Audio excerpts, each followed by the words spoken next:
근데 이웃과 다툼을 벌이고 있는 모습을 촬영해 공유했다면 초상권 침해일까요? 아닐까요? 윤수경 변호사의 이슈 속 법과 생활, 초상권 얘기 해보겠습니다. 변호사님, 이웃과 다퉜다고 하는데 뭐 어떤 내용인가요? 네, 그 전북 전주의 한 아파트에 네. 거주하던 정 씨는 네. 지난 2018년 2월에 네. 자신이 거주하는 아파트 단지 관리사무소에 신고하지 않고 현수막을 게시했다고 합니다. 네. 이것을 발견한 입주자 A 씨가 네. 이러한 행동을 제지했지만 네. 정 씨는 욕설 섞인 언쟁을 하면서 네. 현수막을 그대로 달았고 네. 부녀회장이었던 B 씨는 네. 이 장면을 동영상으로 촬영해서 입주자 대표회의 회장인 C 씨에게 보냈다고 합니다. 네, 그리고 C 씨는 네. 이 동영상을 관리소장 등 14명에게 전송을 했다고 합니다. 그러니까 다툼을 벌이는 장면을 찍어서 공유를 했다는 거네요. 네, 그렇습니다. 네. 그리고 같은 해 4월 네. 정 씨는 그 B 씨가 네. 층간소음에 대해서 항의를 하러 오자 네. B 씨와 그의 남편과 다투면서 네. B 씨의 팔을 쳐내고 비트는 등의 폭행을 했고 네. B 씨는 이 장면 또한 고스란히 촬영을 했다고 합니다. 네. 이 폭행 사건으로 정 씨는 벌금 50만 원의 약식 명령을 받았다고 합니다. 네. 여기에 화가 난 정 씨는 네. 층간소음 사건과 현수막 사건을 촬영한 B 씨와 네. 영상을 공유한 아파트 주민 등을 상대로 자신의 초상권이 침해당했다고 하면서 네. 각 100만 원에서 500만 원까지 이르는 위자료를 청구하는 소송을 냈다고 합니다. 이게 우리가 흔히 뭐 초상권 하는데 초상권의 법적인 개념이나 정의가 어떻게 되나요? 네, 그 사람은 누구나 네. 자신의 얼굴, 기타 사회 통념상 네. 특정인임을 식별할 수 있는 신체적인 특징에 네. 관해서 함부로 촬영 또는 그림 묘사되거나 공표되지 아니하고 영리적으로 이용당하지 않을 권리가 있습니다. 네. 이것을 초상권이라고 하는데요. 네. 우리 헌법은 제10조에 의해서 네. 이 초상권을 헌법적인 권리로 보장을 하고 있습니다. 네.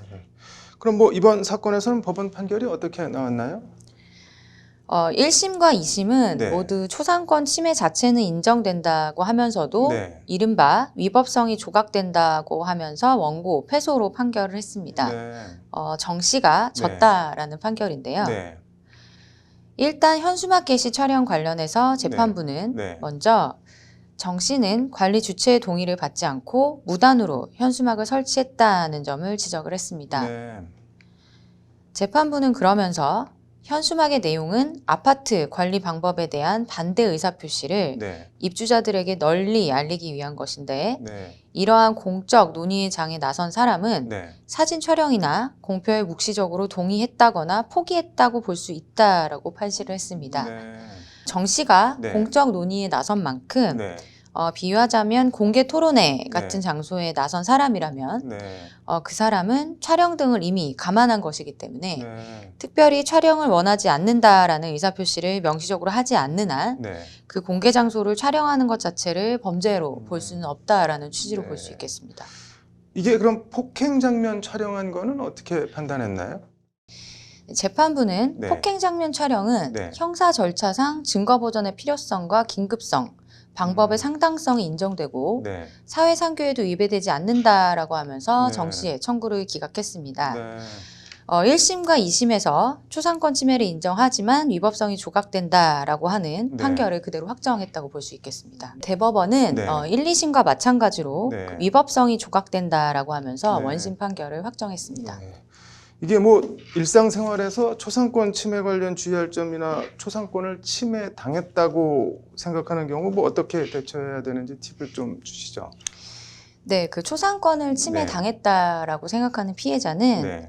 민법 제750조에 의해서 네. 민사상 불법 행위에 의한 손해배상 청구가 가능합니다. 네. 그러면 먼저 어떠한 경우에 초상권이 침해되는지 그 요건을 따져볼 필요가 있는데요. 네.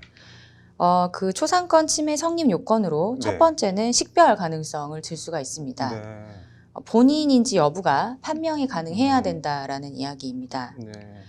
그리고 두 번째로는 그 촬영한 영상물 등을 네. 상업적 목적으로 무단 사용해야 합니다. 네. 이러한 두 가지 요건이 충족된다고 한다면 네. 그 피해자는 말씀드린 바대로 민사상 불법 행위에 기한 손해배상 청구 그리고 네. 이에 더해서 네. 민법 제751조의 위자료 청구까지 가능하게 됩니다. 네.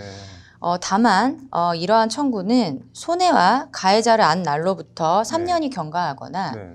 손해가 발생한 날로부터 10년이 경과하면 소멸되기 때문에 네. 배상 청구를 하시는 경우에는 유의하실 필요가 있겠습니다. 네. 이게 말씀 듣다 보니까 궁금한 게 하나 생겼는데 영리 목적으로 사용을 안 하고 예를 들면 뭐 지나가는 사람을 그냥 찍어서 자기들끼리 야, 이 사람 뭐 예쁘다 좀 봐라 하면서 막 이렇게 돌리거나 그런 경우에는 어떻게 되나요? 그러한 경우에는 구체적인 사실관계에 따라서 네. 판단이 될 것 같긴 합니다만 네. 일단은 본인의 동의 없이 무단 사용한 것에 대해서는 네. 이러한 민사상 불법행위 손해배상 외에도 네. 기타 뭐 정통망법 네. 등에 의해서 형사적인 처벌이 또 가능할 수 있을 것 같습니다. 네. 그래서 말씀하신 케이스 같은 경우에는 뭐 기타 정통망법에 의한 처벌 또는 모욕죄, 뭐 명예훼손죄 등에 의해서 처벌이 가능한지 또 살펴볼 필요가 있을 것 네. 같습니다.